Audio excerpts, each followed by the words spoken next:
ہر بندے کو اس بات پہ یقین بھی ہے، ایمان بھی ہے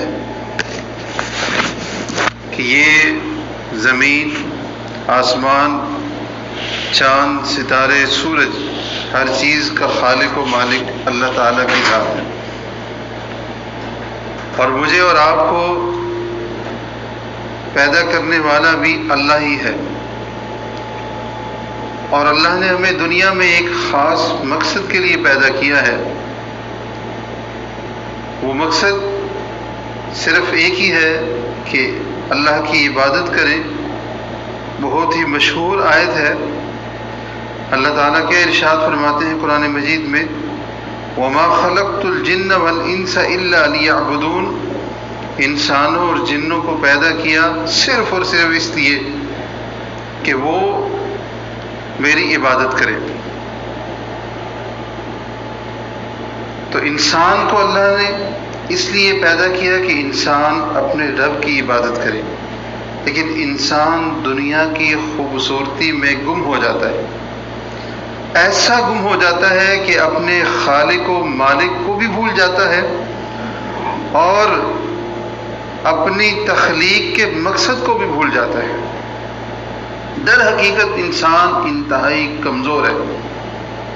اس کی ایک مثال یہ لیتے ہیں کہ اتنی ساری چیزیں ہمارے سامنے موجود ہیں، انسان نے گزشتہ ایک صدی میں بہت ترقی کر لی، زمین سے باہر نکل کے چاند تک پہنچا، اور اب چاند سے بھی ہزاروں کلومیٹر نہیں کروڑوں کلومیٹر آگے انسان کے بنائے ہوئے سیارے میزائل کی شکل میں کسی بھی شکل میں پہنچ چکے، اور کروڑوں سالوں کلومیٹر کی مسافت سے تصویریں بنا کے زمین پہ بھیجتے ہیں۔ انسان اب تحقیق کر رہا ہے کہاں پہ پانی ہے، کہاں پہ زندگی کے آثار ہیں، لیکن انسان کی جتنی بھی ترقی ہے، چاہے اس کا تعلق کرۂ ارضی کے اوپر ہو یا اس سے باہر ہو، کتنی ترقی کر لی۔ آج سے 20-25 سال پہلے یہاں پہ جو لوگ رہتے تھے ہمارے ملکوں کے، تو ایک ایک مہینہ خط کا انتظار کرتے تھے، ابھی 1 منٹ سے بھی پہلے بٹن دباتے ہیں، گھر والوں سے بات ہو جاتی ہے، صرف بات نہیں ہوتی بلکہ چہرہ بھی دیکھ لیتے ہیں۔ اتنی زیادہ ترقی، دنوں کا سفر گھنٹوں میں طے ہونے لگا، گھنٹوں کا سفر منٹوں میں طے ہونے لگا، اور کئی سالوں کا کام انسان مہینوں میں نہیں بلکہ دنوں میں کر لیتا ہے۔ لیکن یہ ساری ترقی، کوئی ایک چیز ختم ہو جائے سب کام وہاں پہ بیٹھ جاتے ہیں۔ اور گزشتہ حالات آپ کے سامنے، ایک پیٹرول ہی استعمال ہونا بند ہو گیا تو کتنے کروڑوں لوگوں کے اخراجات، ان کی ضروریات کا رستہ بند ہو گیا۔ ایک بجلی بند ہو جائے تو انسان کے ساری ترقی وہیں پہ ختم ہو جاتی ہے۔ اور یہ سب چیزیں سکھائی کس نے ہیں؟ اللہ نے۔ قرآن مجید میں اللہ نے خود ارشاد فرمایا، سورہ کہف میں اور کئی اور جگہ پہ، کہ ہم نے تمہارے لیے سخرنا لکم، ہم نے تمہارے لیے مسخر کیا چاند کو، اس سے روشنی حاصل کرتے ہو، سورج کو مسخر کیا، اس سے روشنی حاصل کرتے ہو، سمندر کو ہم نے تمہارے لیے مسخر کیا، اس میں کشتیاں چلاتے ہو۔ کئی مقامات پہ اللہ نے یہ بات ہمیں سمجھائی ہے۔ اور اللہ رب العالمین نے قرآن مجید میں ہمیں یہ بھی چیلنج کیا کہ اگر، کیونکہ میں بات تھوڑے منٹوں میں، چند منٹوں میں، 5-6 منٹ میں ختم کرنا چاہ رہا ہوں، اس لیے میں آیت پوری نہیں پڑھ رہا، اشارہ کر رہا ہوں۔ اللہ رب العالمین نے قرآن مجید میں یہ بھی چیلنج کیا کہ اگر میں سورج کو روک لوں، رات کو روک لوں، دن نہ نکالوں، کوئی ہے تمہارے لیے جو تمہارے لیے دن کو لے کے آئے یا سورج کو طلوع کرے؟ تو جیسے یہ دنیا کی ترقی ہے، کوئی ایک چیز بھی ختم ہوتی ہے یہ ساری چیزیں ختم ہو جائیں۔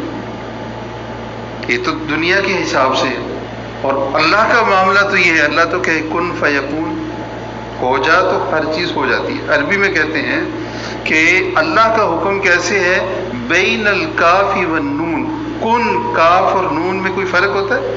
ادائیگی میں کوئی وقت لگتا ہے؟ اتنے سے وقت میں اللہ حکم کرتا ہے، سب کچھ ہو جاتا ہے جو بھی اللہ چاہے۔ یہ ساری بات آپ کے سامنے رکھنے کا مقصد یہ ہے، اللہ نے ہمیں دنیا میں بھیجا ہم اس کی عبادت کریں، لیکن ہم دنیا میں گم ہو گئے، اپنے رب کو بھول گئے۔ ہم نے اپنے ارد گرد بہت ساری چیزیں جمع کر لی، بہت کچھ ہم نے کر لیا، ہم گھر بنانے میں بھی لگ گئے، بچوں کو جو ہے وہ شادی اور پھر بچوں کے کاموں میں لگ گئے، ان کو پڑھانا لکھانا، یہ ساری پریشانیاں اپنے سارے کام ہم کر رہے ہیں، لیکن جو اصل ہمارا دنیا میں آنے کا مقصد ہے اس کو ہم بھول گئے۔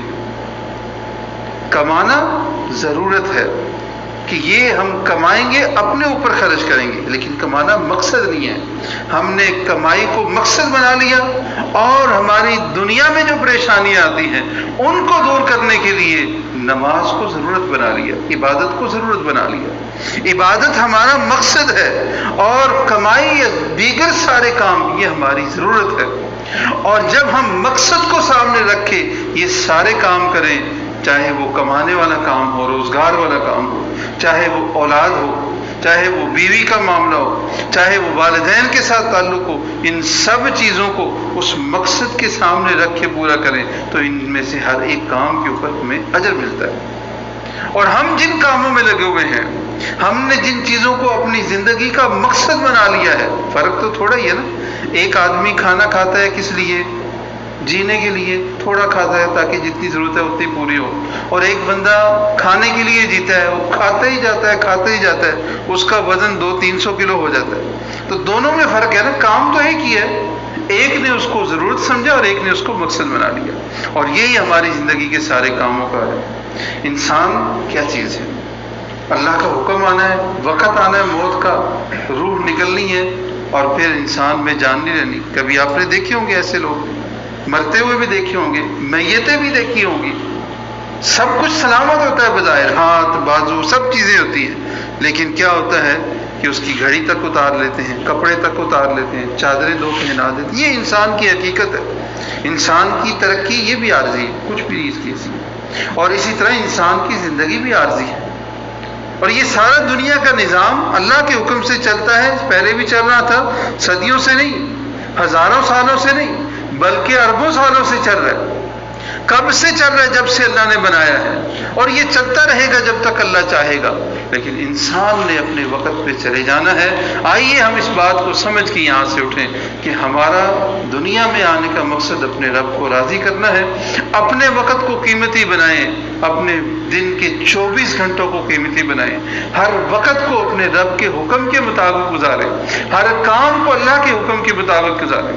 آپ کا سونا اور جاگنا باعث اجر بن سکتا ہے، آپ کا کھانا پینا حتیٰ کہ واش روم میں جانا باعث اجر بن سکتا ہے، آپ کا گھر والوں سے بات کرنا، کمانا اور خرچ کرنا باعث اجر بن سکتا ہے۔ صرف ایک کام کی ضرورت ہے کہ ہم دین کو سمجھ کے اس کے اوپر عمل کریں۔ اللہ رب العالمین سے دعا ہے جو کچھ کہا سنا مجھے آپ کو اس کے اوپر عمل کرنے کی توفیق عطا فرمائے۔ وآخر دعوانا الحمدللہ رب العالمین، والصلاۃ والسلام علی سید المرسلین۔